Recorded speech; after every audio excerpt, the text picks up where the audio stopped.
코를 디자인해서 넣을 때 너무 한 방향으로만 넣으면 안 예쁘게 들어가서 좀 여러 방향으로 잘 들어가는 게 좋아요. 이제 복코이신 분들은 여기만 뾰족하게 올리면 예뻐질 거라고 생각을 하는데 여기만 뾰족하게 올리면 오히려 여기만 탁 보여서 코가 더 짧아 보이거든요. 코끝이 좀 올라가는 거 보이죠?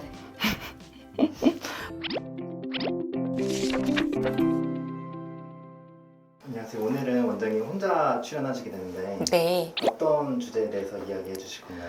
오늘은 이제 비수술 코 성형하는 방법에 대해서 설명을 해드릴 건데요. 이제 코 수술을 원하시는 분들 중에 아무래도 좀 다운타임이나 안 그러면 이제 좀 보형물을 넣는 거에 대한 거부감 때문에 일상에 크게 구애받지 않으면서 좀 코를 좀 자연스럽게 예쁘게 하고 싶은 분들이 많거든요. 오늘은 그래서 코 매선침, 코 실리프팅에 대해 설명해 드리려고 해요. 근데 이분 같은 경우에 보면 지금 화장했을 때 쉐딩을 좀 많이 넣고 이제 하이라이터를 잘 넣어서 이제 코가 높아 보이기는 하는데 실제 코를 보면 이 콧대가 좀 많이 낮고요. 그리고 사실 약간 휘어있는 코 모양을 좀 보여요. 이제 시술하기 전에 진단을 어떻게 하는지 그것도 한 번만 설명해 주세요. 아까 같이 보였던 사진도 촬영을 하고요. 지금 보시는 거는 이렇게 모르페우스라고 해서 3D로 얼굴을 촬영하는 것이 있거든요. 코 자체만 보는 게 아니라 얼굴 전체적인 비대칭도 같이 한번 봐보고 그 다음에 어떻게 해야지 휜 코를 좀 덜 보일 수 있게 하는지 그리고 내가 가진 컴플렉스를 좀 예쁘게 보이게 하는지 이런 부분들을 좀 교정할 수 있게끔 검사를 하고 있어요. 저희는 이제 아름코라고 이제 시술명을 부르고 있는데 이게 뭐 다른 시술하고 어떤 차이가 있고 또 어떤 시술인지 궁금해하시는 분들이 많거든요. 사람들마다 피부가 두껍거나 조금 얇거나 이런 분들에게 맞춰서 코실 두께를 좀 넣어준다고 생각하시면 되세요. 그리고 아름코의 가장 큰 특징은 얼굴 전반적인 비대칭을 조금 다 체크하고 이제 넓이를 보고 코의 크기를 봐서 조금 디자인해서 시술한다는 특징이 있어요. 그러면 이제 오늘 이분을 어떻게 좀 변신시켜 드릴지 시술을 한번 보여드리도록 할게요. 자, 이제 오늘 코 시술하는 거지 설명드릴 건데 아까 이제 사진이랑 모르페우스 봤잖아요. 그러니까 코가 지금 이렇게 휘어 있고 끝엔 살짝 이렇게 휘어 있는 이런 느낌이 있을 거예요. 그래서 아까 제가 얘기 드린 대로 여기 폭이랑 지금 여기 폭이 좀 다르잖아요. 너무 높이면 요 폭 다른 게 좀 많이 보여서 이 복코를 잡겠다고 너무 높이면 안 돼요. 근데 여기 살짝만 이렇게 높이면 약간 이게 또렷한 느낌 나고 그런 상태에서 전체적으로 이렇게 이런 식으로 살짝 높이면 좋을 거예요. 예쁠 거예요.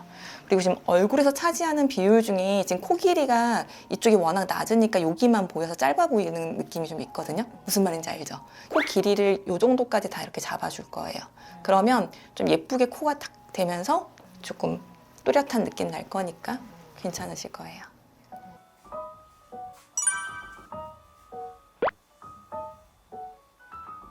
오늘은 이렇게 세 가지 들어갈 거예요.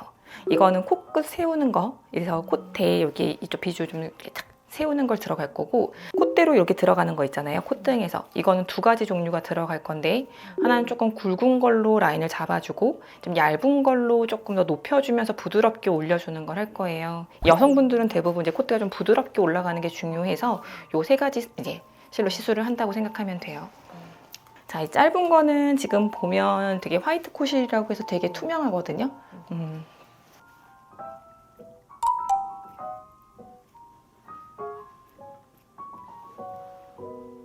두 줄밖에 안 들어갔으면 얄쌍하게 잡힌 느낌인데 전체적으로 조금 더 올라갈 거예요. 아까보다는 코 길이가 좀 더 길어 보이는 느낌 나죠? 잘 참고 있어가지고 이거는 별로 아프진 않을 거예요. 이렇게 코를 디자인해서 넣을 때 너무 한 방향으로만 넣으면 안 예쁘게 들어가서 좀 여러 방향으로 잘 들어가는 게 좀 중요합니다. 시술하는 중간중간 계속 보여주면서 이 라인이 좀 잘 어울리는지 이런 걸 좀 미리 보여드려요. 그런데 붓기가 약간 빠질 거라서 약간 과하게 높이는 게 좋아요. 비수술인 경우에는 붓기 빠질 거를 조금 생각해서 약간 과하게 높인 다음에 한 1, 2주일 지나서 붓기가 빠지면 내 코가 좀 예쁘게 딱 자리 잡는 게 되거든요.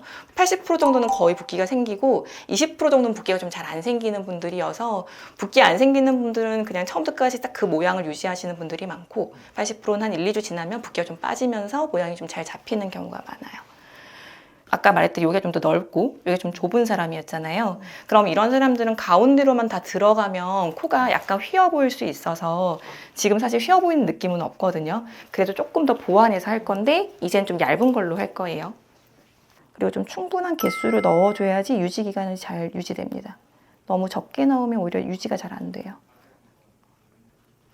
통증 때문에 좀 걱정하시는 분들이 많이 있는데 그 통증 걱정 안 해도 괜찮을까요? 네, 괜찮아요. 지금 아프세요? 안 아프죠? 이게 왜 그러냐면 저희 같은 경우는 의원이 같이 있어서 내리도 주사가 가능하거든요. 그래서 피부과 선생님 오셔가지고 이제 주사 해주고 하기 때문에 너무 걱정하지 않으셔도 돼요. 그래서 가셔가지고 주사 맞고 저희한테 오셔가지고 시술 받으시면 돼서 그런 부분은 걱정 안 하셔도 됩니다. 이게 아까 너무 좀 뾰족한 느낌이면 지금은 여기 살짝 이제 약간 라인이 살짝 만들어지거든요. 여기도 살짝 좀 부드럽게 할 거예요. 이제 복코이신 분들은 여기만 뾰족하게 올리면 예뻐질 거라고 생각을 하는데 여기만 뾰족하게 올리면 오히려 여기만 탁 보여서 코가 더 짧아 보이거든요. 그래서 이쪽부터 잘 올려서 예쁘게 해야 이렇게 코가 예쁘게 보여지는 경우가 나와요. 그래서 쉐딩 할 때도 여기 많이 하잖아요. 그쵸?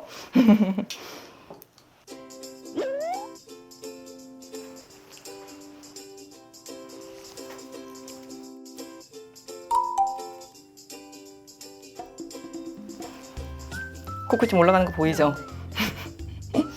보통 어느 정도 유지되냐라고 하면 1년 전후라고 얘기를 드리는데 그건 내 코에 충분히 잘 알맞게 됐을 때 그리고 뭐 반영구적이냐고 물어보시는 분들도 많은데 사실 그렇지는 않아요. 이게 어쨌든 실로 올리는 거라서 반영구적인 건 아니고 하지만 반복을 하다 보면 반영구적으로 될 수는 있어요.